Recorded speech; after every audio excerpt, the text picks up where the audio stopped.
स्वागत है आप सबका हमारे YouTube चैनल में। ये करंट एंड इलेक्ट्रिसिटी का लेक्चर नंबर 7 हमने इससे पहले किया है कॉम्बिनेशन ऑफ रेजिस्टेंस का लेक्चर नंबर 5 एंड 6, जिसमें हमने बहुत सारे बेसिक से क्वेश्चंस किए हैं कॉम्बिनेशन ऑफ रेजिस्टेंस के और कुछ एडवांस लेवल के भी। आज हम पढ़ेंगे व्हीटस्टोन ब्रिज, जो कि व्हीटस्टोन ब्रिज एक कॉम्बिनेशन ऑफ रजिस्टर है, जिसमें 5 रजिस्टर का एक स्पेशल कॉम्बिनेशन है।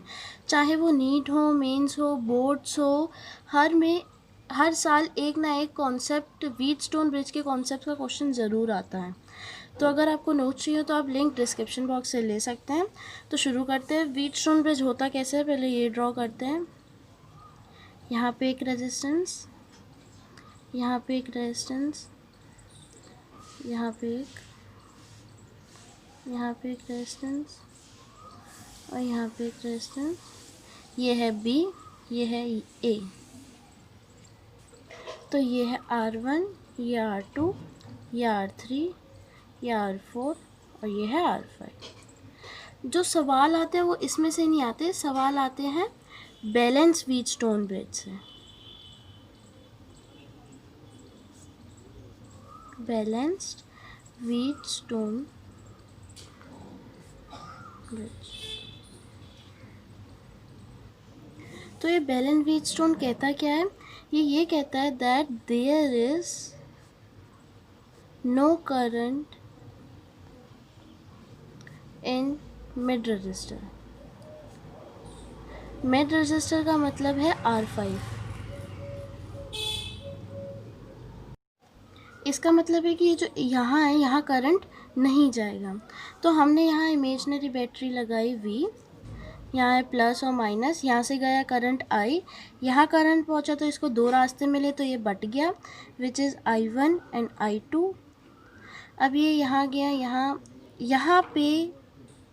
यहाँ पे करंट डिवाइड होना चाहिए, कुछ यहाँ जाएगा कुछ यहाँ, पर यहाँ पे ऐसी कंडीशन ले रहे कि इसके अंदर करंट नहीं जाएगा, तो इसीलिए सारा का सारा I1 करंट यहाँ आ गया।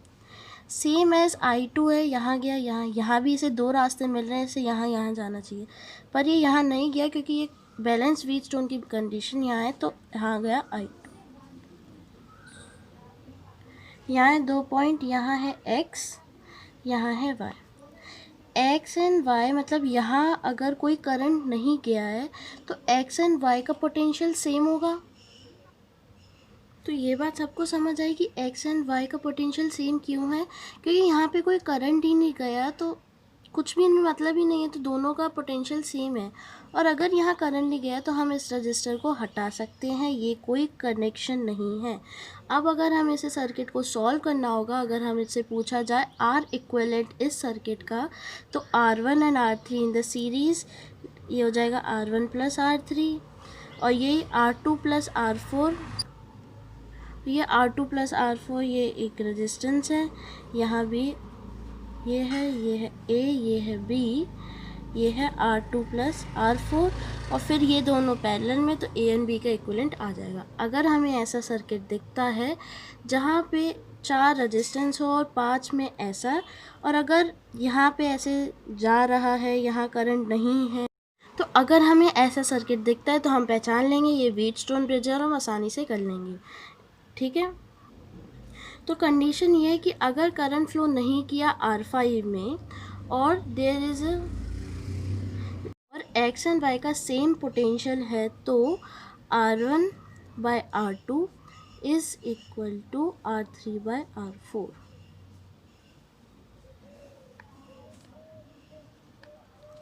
क्या मतलब? R1 by R2 is equal to R3 by R4। कहीं भी हमें सर्किट में अगर इसका रेशियो सेम दिख रहा है तो समझ जाना ये व्हीटस्टोन ब्रिज है। हमें कैसे जानना है कि इसमें व्हीटस्टोन ब्रिज की कॉन्सेप्ट लगेगा? अगर इस दिस बाय दिस का रेशियो और दिस बाय दिस का रेशियो सेम हुआ तो। सबको समझ आया? अगर मिड में करंट नहीं जाएगा तो R5 को हटा सकते हैं अपन, हमने हटा दिया। आई होप सबको समझ में आया होगा। अब इसका प्रूफ देखते हैं कि ये आया कहाँ से। अब हमने समझ तो लिया है, अब इसका प्रूफ देखते हैं। तो हमने ये रेजिस्टेंस व्हीटस्टोन ब्रिज बनाया। अब देखते हैं इसका प्रूफ। यहाँ से हमने एक इमेजिनरी बैटरी मान ली V, यहाँ करंट जा रहा है I, यहाँ I आके बट गया I1 एंड I2, यहाँ बीच में करंट नहीं जा रहा है तो इस रेजिस्टेंस को हम हटा सकते हैं। X एंड Y सेम है तो सारा यहाँ कोई करंट फ्लो नहीं किया, सारा I1 यहाँ से यहाँ आ गया I1 और सारा I2 यहाँ से यहाँ आ गया I2। और हमें प्रूफ क्या करना है, R1/R2 is equal to R3/R4, ये हमें प्रूफ करना है। यहाँ पोटेंशियल है V, यहाँ पोटेंशियल है 0, यहाँ है X, यहाँ है Y। तो यहाँ है पोटेंशियल V, यहाँ है पोटेंशियल X और यहाँ जा रहा है करंट I1। तो क्या हम लिख सकते हैं कि delta V equal to IR की वजह से V, यहाँ V minus X is equal to I1 R1। यहाँ पोटेंशियल V, यहाँ पोटेंशियल X V से कम होगा तभी करंट उधर जा रहा है, तो हम ये लिख सकते हैं V माइनस X और I1 इंटू R1, ये हमारी हो गई इक्वेशन नंबर 1। ये समझ आया कि हमने फर्स्ट इक्वेशन कैसे लिखी। अब यहाँ करंट है X, यहाँ करंट है 0, यहाँ करंट जा रहा है I1 और यह है रेजिस्टेंस R3। तो करंट जा रहा है X से 0, तो X is a high potential and 0 is a low potential. तो हम अपनी इक्वेशन क्या लिख सकते हैं, X minus 0 is equal to I1 into R3 which is equation number 2। और इसको हम Y क्यों कह रहे हैं, ये X ही होगा क्योंकि दोनों सेम है।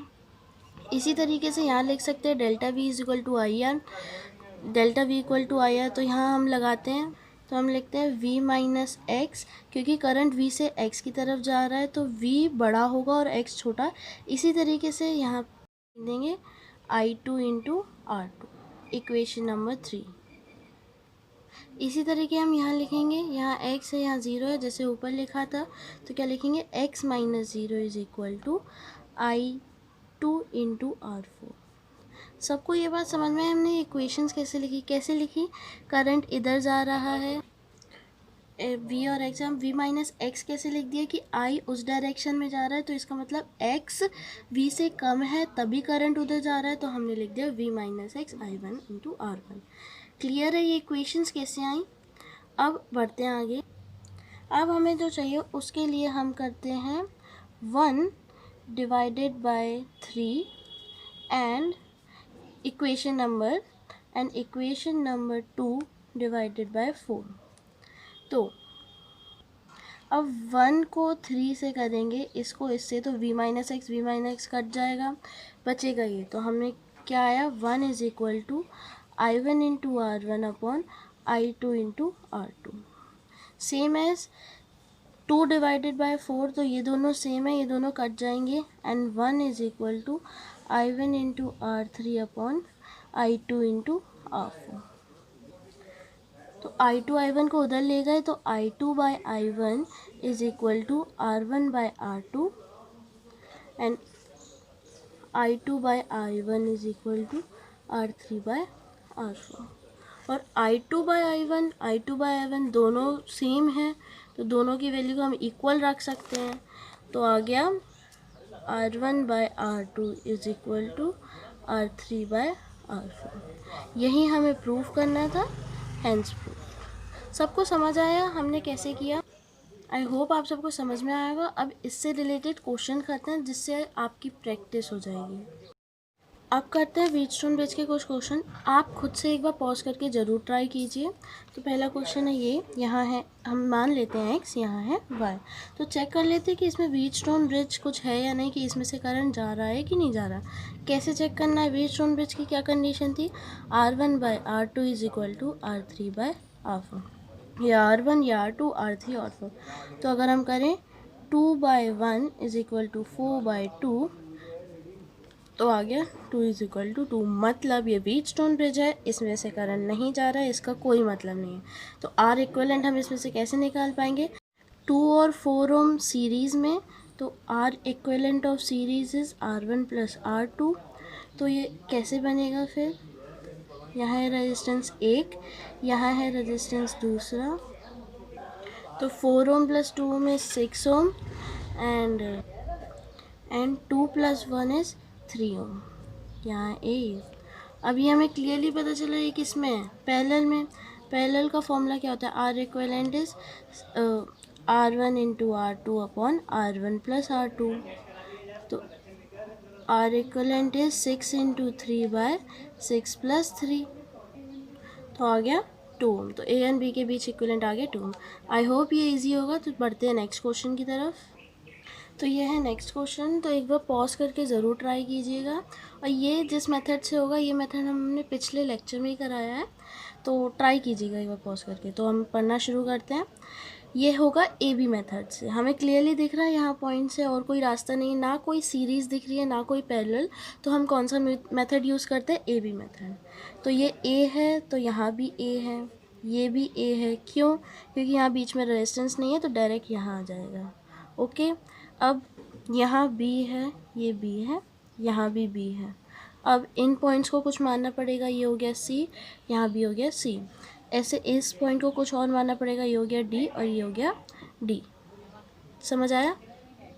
तो अब हम अपने सर्किट को रीड्रॉ कर लेते हैं। यहाँ है ए, यहाँ है बी, और यहाँ है सी, और यहाँ है डी। तो ए और सी के बीच में एक रेजिस्टेंस है आर, ऐसे ही ए और डी के बीच में एक रेजिस्टेंस है आर, ऐसे ही डी बी के बीच में एक रेजिस्टेंस है आर, ऐसे यहाँ डी सी के बीच में रेजिस्टेंस है आर, और एक सी और डी के बीच में रेजिस्टेंस है आर। तो ये कैसा बन गया, व्हीटस्टोन ब्रिज। अब देखने से हमें पता नहीं करना, अब हमें देखना है वो R1 क्या होता है, R1/R2 is equal to R3/R4। तो यहाँ R/R is equal to R/R, ये तो सेम है। इसका मतलब इसमें से करंट नहीं जाएगा, ये व्हीटस्टोन ब्रिज है। तो हम इसे कैसे सॉल्व करेंगे, ये दोनों सीरीज़ में विच इज़ 2R, नीचे वाले भी सीरीज़ में विच इज़ 2R यहाँ, फिर ये दोनों पैरेलल में, तो R क्या आएगा, तो R इक्विवेलेंट आ गया R between A and B. I hope आप सबको समझ में आएगा। तो बढ़ते हैं नेक्स्ट क्वेश्चन की तरफ। तो अब हम करते हैं नेक्स्ट क्वेश्चन। ये भी ए और बी दिख रहा है यहाँ पे, हमें यहाँ कोई सीरीज़ पैरेलल नहीं दिख रहा, तो हम ए बी मेथड से करते हैं। तो यहाँ हो गया ए, यहाँ भी हो गया बी, यहाँ भी हो गया बी, यहाँ भी हो गया बी। यहाँ कुछ है नहीं, तो यहाँ मान लिया हमने सी, तो यहाँ भी सी। अब यहाँ हमने एक मान लिया डी। तो अब हम रीड्रॉ करते हैं अपने सर्किट को। यहाँ है ए, यहाँ है बी, यहाँ है सी, और यहाँ है डी। तो अब हम रीड्रॉ करते हैं। ए और बी के बीच एक रेजिस्टेंस है, तो हम यहाँ से बना देते हैं। हमारी मर्ज़ी, हम कैसे भी बना सकते हैं हमारी इजी अनुसार। ये हो गया, ये सारे आर हैं।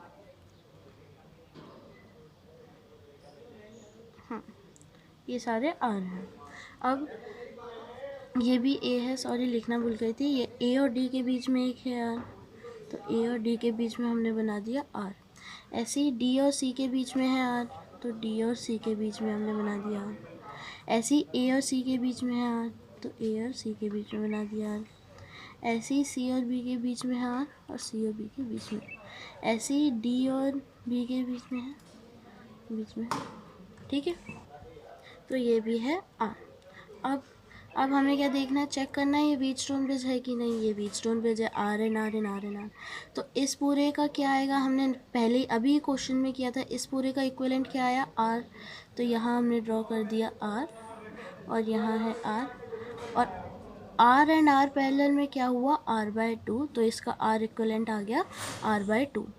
ओके, ये क्लियर है ना सबको। यहाँ आर कैसे आया, इसमें करंट नहीं जाएगा, ये व्हीटस्टोन ब्रिज है। R and R is 2R, this is and 2R, 2R and 2R parallel में इज आर। तो यहाँ आ गया आर एंड आर पैरेलल में इज R/2। तो अब हम करते हैं कुछ IITs के क्वेश्चंस, थोड़े अच्छे वाले, मतलब IITs क्या, ये दिखने में बहुत आसान है, आपको लगेगा ही नहीं कि ये एक बार पॉज करके ज़रूर ट्राई कीजिए। तो अब हम ए बी मेथड से कर लेते हैं। यहाँ भी होगा P, यहाँ भी होगा P, एक सेकेंड, यहाँ भी होगा P, यहाँ भी है Q, यहाँ है Q, और यहाँ है Q। ये यहाँ पे टच कर रहे हैं, तो इसको कुछ नाम तो देना ही पड़ेगा, पर यहाँ पे ये टच कर रहे हैं, इसका पार्ट्स में सॉल्व कर सकते हैं। ध्यान से देखो तो ये जो ऊपर वाला है वो व्हीटस्टोन ब्रिज है। कैसे? R1/R2 is equal to R1/R2, तो मतलब इसमें से करंट नहीं जाएगा। सेम अब नीचे वाले पार्ट पे ध्यान से देखिए, R/2R इज इक्वल टू, तो यहाँ R/2R एंड R/2R, तो मतलब इसमें से भी करंट नहीं जाएगा। तो अब तो क्वेश्चन ये आपको लग रहा है IIT का है, ये तो सिंपल सवाल बन गया हमारा। 2R सीरीज़ में, R सीरीज़ में, 2R सीरीज़ में।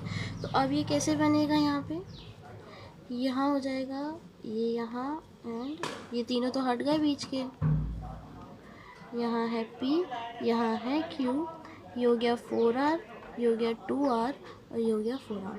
अब ये दोनों किस में? पैरेलल में, तो 1/R equivalent is 1/R1 plus 1/R2 plus 1/R3 which is equal to 1/4R plus 1/2R plus 1/4R। तो अगर इसका LCM लेंगे तो आया 4RR, तो इसका LCM है 4RR and then R plus 2R, ठीक है। देन अब क्या होगा? 2R plus 2R upon 4RR which is equal to, 2 common ले लिया हमने, R plus R bye 4RR, तो 2 से यहाँ गया 2, तो आ गया R plus R bye 2R। तो हमारा R इक्वलेंट क्या आ गया? 2R small r by R plus R। तो हमारा कौन सा ऑप्शन करेक्ट हो गया? Which is D। I hope आप सबको समझ में आया होगा। तो बढ़ते हैं नेक्स्ट क्वेश्चन। तो अब हम करते हैं नेक्स्ट IIT का क्वेश्चन। ये है मोर देन 1 करेक्ट वाले, इसके 4 ऑप्शन ये रहे। ओके, तो पहले हम पहले को ऑप्शन को पढ़ते हैं। मोर देन 1 करने में ऑप्शन चेक करना होता है कुछ सॉल्व करने से पहले। तो ये मोर देन 1 करेक्ट वाले, तो हम देखते हैं क्या लिखा है। No current flows through branch PQ मतलब इसमें करंट जाएगा नहीं, ऐसा बोल रहा है। तो हम देखते हैं, यहाँ 12 वोल्ट है, यहाँ गया I1, ये गिवन I1 दे रखा हुआ है, और यहाँ पे कुछ बट गया, ये I2, यहाँ पे कुछ होगा I3। तो अगर ये छुपा दूँ मैं, तो इसको आप ध्यान से देखें, ये व्हीटस्टोन ब्रिज है, 2 ओम बाई 4 ओम, 2 ओम बाई 4 ओम, तो इसका मतलब इसमें से करंट नहीं जाएगा। और सेम अगर मैं इसे हटा दूँ, इसे देखो तो 2 ओम बाई 4 ओम, 2 ओम बाई 4 ओम, मतलब यहाँ से भी करंट नहीं जाएगा। तो हमारा फर्स्ट ऑप्शन तो करेक्ट हो गया। अब देखते हैं पहले थोड़े थ्योरी वाले देख लेते हैं। सेकेंड है potential is less than that at Q। तो यहाँ है potential at S is less than at Q। Current P से Q S की तरफ जा रहा है, मतलब P इज़ हायर पोटेंशियल, तो VP is greater than VS। हाँ, तो हम ये बात पता लगा चुके हैं कि P and Q are same and S and T are same, तो हम लिख सकते हैं VQ is equal to VP is greater than VS is equal to VT। तो इसका मतलब ये ऑप्शन भी करेक्ट हो। इन तीनों को हम सीरीज़ में कर सकते हैं, इसको सीरीज़ में कर सकते हैं, इनको जॉइन किया तो यहाँ है 6 ओम, यहाँ लगी है बैटरी, और ये है 12 वोल्ट, यहाँ है 12 ओम। तो अगर हम V is equal to IR से करंट निकालेंगे तो 12 is equal to I into 4, I1 आ गया 3 एम्पियर, I1 आ गया, सॉरी आपको दिखाना है, I1 आ गया 3 ampere which is the correct, मतलब ये भी सही है। अब हमें चाहिए अब हमें देखना है I2 कहाँ पर है, मतलब यहाँ पे हमें ऊपर वाले मतलब 6 ओम का करंट चाहिए। तो 6 ओम का करंट हम कैसे लिख सकते हैं? V is equal to I2R, V है 12 which is equal to I2 and 6, तो I2 आ गया 2 एम्पियर। तो इसका मतलब ये ऑप्शन भी करेक्ट है। आई होप आप सबको समझ में आया होगा। अगर नहीं समझते एक बार और दोबारा से देख सकते हैं, देख लीजिए वीडियो। ये व्हीटस्टोन ब्रिज बहुत इंपॉर्टेंट है हर टॉपिक के लिए। यहीं पे लेक्चर एंड करते हैं। नेक्स्ट लेक्चर में हम पढ़ेंगे कॉम्बिनेशन ऑफ रेजिस्टेंस, जिसमें होगा सिमेट्री रूल। सिमेट्री रूल है कि बहुत कॉम्प्लेक्स क्वेश्चन भी आप इजीली कर सकते हैं। थैंक यू, पढ़ते रहे।